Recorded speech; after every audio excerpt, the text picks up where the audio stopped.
All right, so this is the B flat blues for Wes. This will be chorus number 2. And chorus number 2 is going to actually start with the last measure of chorus number 1, because there's going to be little pickup notes into chorus number 2. Now, most jazz blues end with a turnaround, a 2 for 2 beats, and a 5 for 2 beats, and going back to the 1 chord. So C minor 7, F7 or F9, B flat. If we want to just arpeggiate that, we're going to do a C minor arpeggio. Now, earlier in chorus number 1, we saw how you could do a C minor arpeggio with a terrible fingering. Very stretchy, bad on the spicy meatball. But this is going to be a much better C minor 7. Then I'm going to start with my pinky on the C on the 8th fret, and then have the second finger on the E flat, first finger on G, and then pinky on B flat. So it's 8, 6, 5, 8. And that's just a C minor 7 arpeggio.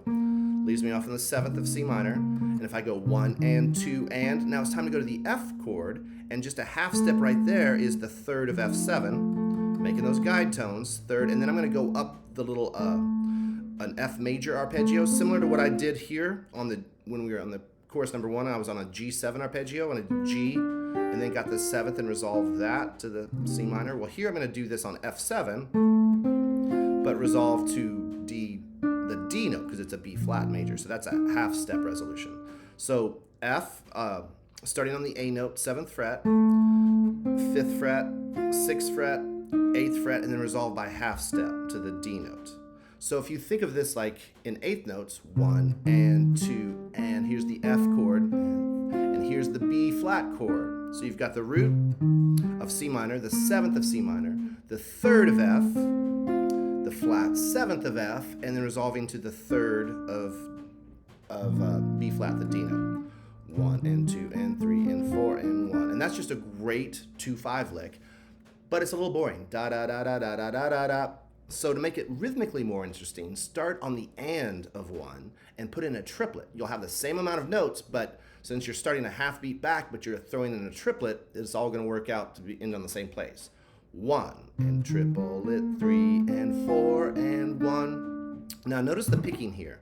Anytime you have triplets in a fast bebop tune, you're going to have to figure out how to accommodate that, because it's going to be tough to alternate pick that.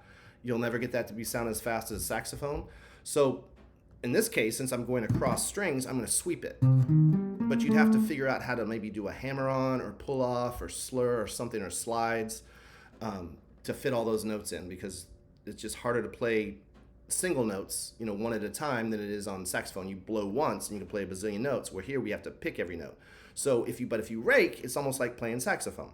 So 1 and down, down, up, down, down, down, up, down. 1, down, down, down, up, down, down. Every time you're skipping strings, you just rake and then end with a up, down.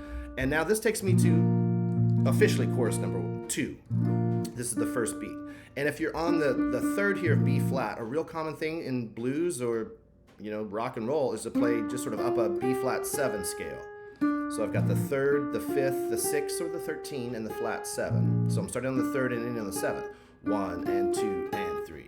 That'd be very cool, but I'm going to make it even cooler. He's going to make it even cooler, because he wrote the solo. Instead of going up to F, I'm going to go down to F. Remember, I had my 3rd finger here. So pinky, and I'm going to just octavely displace that, so it makes it a little jig-jaggier, zigzaggier, a little more bebop. Less predictable is the main goal here. So from the D down to pinky on F, G with my first finger, and then A flat, 1 and 2 and 3. And then I'm going to an E flat 7. And on E flat 7, I'm going to have the 7th here, and then to the 3rd here, if you can see that in the E flat 7. And then a little chromaticism into the F note, which is the 5th of B flat. So this, starting from that D note, 1 and 2 and 3, 4, on, 2, and a lot of syncopations in there, a lot of anticipations where you're on the offbeat. 1 and 2 and 3, 4, and 1, 2, and then that's a syncopation here. Now this is going to be, the next lick is a major pentatonic.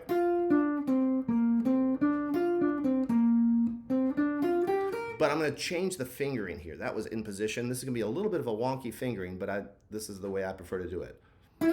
So 3, I'm going to come back with 2 here. So 1 and 2 and 3, 4. Oh, by the way, I think I forgot to mention, I have jumped up to the 6th position here with my first finger. So I end on that first finger here, and then this is going to be 2. I just did that with 3 earlier, but this is going to be 1, 2, stretch 1, come back with 3, back up this wonky fingering, and then I'm going to club that note to get to the F sharp, back to the wonky fingering, and then club again and go maybe a hammer on to the G note. And what's going on here is I'm going from B flat to a B flat augmented, and I'm just getting that extra F sharp note, and I'm just being a lazy man's fingering and just being careful with this hand. Notice I've got my pinky on my top string so I don't hit the top string. And then I just bar to an E flat chord. And this is really common in all genres of music. If you're going to the 4 chord, do a 1 chord, then a 1 augmented, which means sharp 5, major chord with a sharp 5, and then just resolve to the E flat. So you got this, right? So I'm going 2, 3, 4. And then to the 7th of E flat and a half step there. So coming in from the D note, 1 and 2 and 3, shift, chromatic, wonky fingering, club, back, hammer, slide. And that sort of cool little E flat lick right there. At the next part, now that we're on the 4 chord, you've got a couple of different options when you're on the 4 chord in a jazz progression. One is to do nothing, just stay on 4. You don't need to add anything. The first step people probably do is from E flat 7, make it into an E diminished. So all you've done is just change that bass note, but it sort of creates that gospel-y, hallelujah, come to Jesus moment a little bit. Even though you think of diminished chords as being sort of scary, in this case it's sort of uplifting. And then back into a B flat, maybe with F in the bass, or just B flat. Or I can make you sadder by going to an E flat minor 7. And then a lot of times on the E flat minor 7, they'll slide down to D minor 7, which is just a good substitute for a B flat major. Now it's a B flat major 7, but in this genre of blues, it's not always B flat dominant. Sometimes it is major 7 or sometimes it's major 6. That's why I've pretty much just left up B flat, unless it's a straight up B flat 7. I've just called it a B flat triad here. So you could do a lot of different options chord wise. So we're going to go into an E flat minor 7 arpeggio and just 3, 2, 1, 4, and then slide into a D minor 7 descending arpeggio. So up 1 and down the other, but he's going to slide into this with a half step. 1 on the end of 1, 1. Slide. And a little back and forth there. 1, 2, and 3, and 4, and 1, 2, and 3, 4. And then we're gonna go from from the E flat 7 to E flat minor 7, and then they actually have an A flat 7 in here, and then D minor, and then right here he's gonna go to E flat, which is just sort of delaying D minor into G7. Now the E flat, we're not going to worry too much about where that's coming from, how to get back into E flat, but it's basically just sort of delaying the resolution and then resolving to the G, which will lead to the C minor. So from this is, right, and then there's a 1, and I'm going to do a sort of a wonky fingering on B flat here. I'm going to start out normal, pinky on B flat, 1, and B flat major pentatonic, I meant to say. So B flat, C, sliding into D, which is technically taking me into the 6th position, so 5th position. And then I'm going to do a B diminished 7th arpeggio. Now that is over a G7, and if we play G7 this way, which is really kind of like an open E7 that's been slid up, and I've got my capo on here, so that's a G7 with a capo on. If I identify where the G note is on a G7 and then just get it eaten by a shark, or in other words, raised up by half step, it turns into a diminished. There's no such thing as a diminished chord. They're always dominant chords in disguise. And once you go diminished, you don't go back. You move up every 3 frets, and then it could eventually resolve to C minor. So it could be a D diminished 7th, or an F diminished 7th, or an A flat diminished 7th, or a B diminished 7th. And that's where I B. So this is the 9th fret with my pinky. This is a great little diminished arpeggio. And then I'm gonna take the pinky for the 7th of it. So, but on a G chord, that'd be the 3rd, the 5th, the 7th, and the flat 9. But on a B diminished, that's the root, flat 3rd, flat 5th, double flat 7th. And then I'm gonna slide into this, which takes me back to C minor or E flat because they're relative major and minor. So from a B flat major pentatonic, and then sort of mutating into this B diminished, and then slide into this G. I'm gonna come down a little bit of a C Dorian scale or B flat major scale, and then I get to from the E flat, I'm gonna jump to G and do a double chromatic approach, and that really sort of leading you right into the F. Although this gets a little bit off the beat, which makes it a little cooler. 1 and 2 and. So I'm on the and of 3. I'm a little early to the F7 chord, but that makes it a little hipper. I'm gonna club this note to D and then stretch to B and slide. And so I'm just sort of an enclosure to C here, above, below, into the C note. So from the double chromatic, club, slide, stretch and slide, pinky, A. And this is really common next thing up on in bebop language. Jump up to the G flat here. I'm gonna go 3, 4. Watch this finger, it's gonna be important. 3, 4, 1, 2, slide and pick. And what that is like an F7 flat 9 here. There's the 3rd and there's the flat 9. So there's creating sort of a little dissonance here by jumping to that flat 9 and then double chromatic into the F note, which will be back into the B flat chord. So from this F7, starting on the 3rd, that's just so common in bebop music. Or doesn't always go in that order of jumping up, but that's super common. Now I'm gonna go back to I'm on the B flat chord here. Remember we said that could be B flat major 7 or B flat 7 or B flat 6. And in this case, it's more like a real pretty B flat. And he's gonna go up a D minor, 7, and then resolve to B flat. That's just the upper structure of B flat is a D minor chord. So coming in with this double chromatic approach from here, 2, I'm gonna put my first, this is real important fingering, put my first finger on C sharp and do a chromatic approach into the D minor, rake, up, down, and I end on B flat.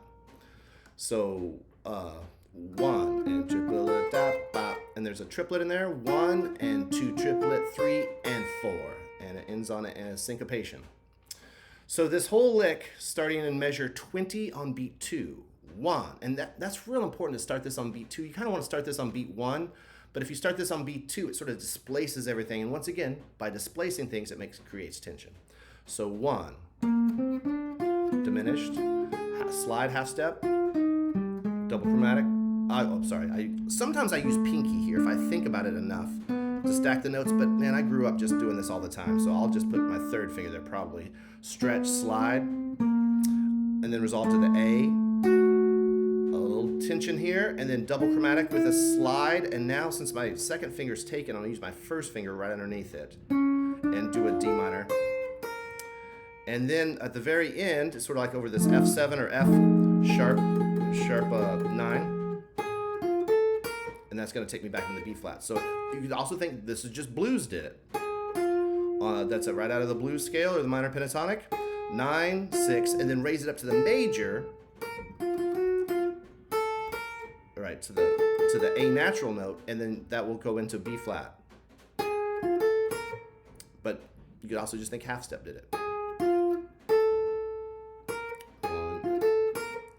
Cool. So here is the whole chorus of part 2, or of chorus 2 all together, although we're picking up a measure 1 from the last measure of chorus 1. 1, 4. Sorry, I'm gonna do that one more time. 1.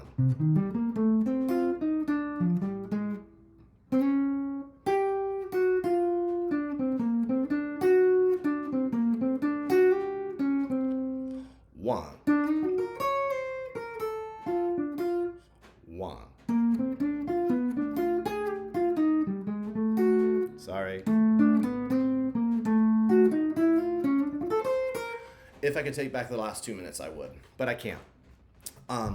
So 1.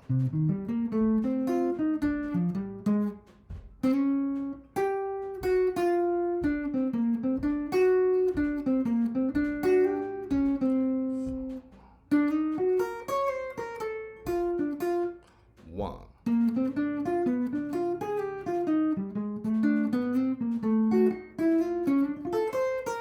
1, 2. Yeah, so that's the whole chorus 2. Now let's put chorus 1 and 2 together. Starting where on the B flat. 1, 2, 3, 4. Half step.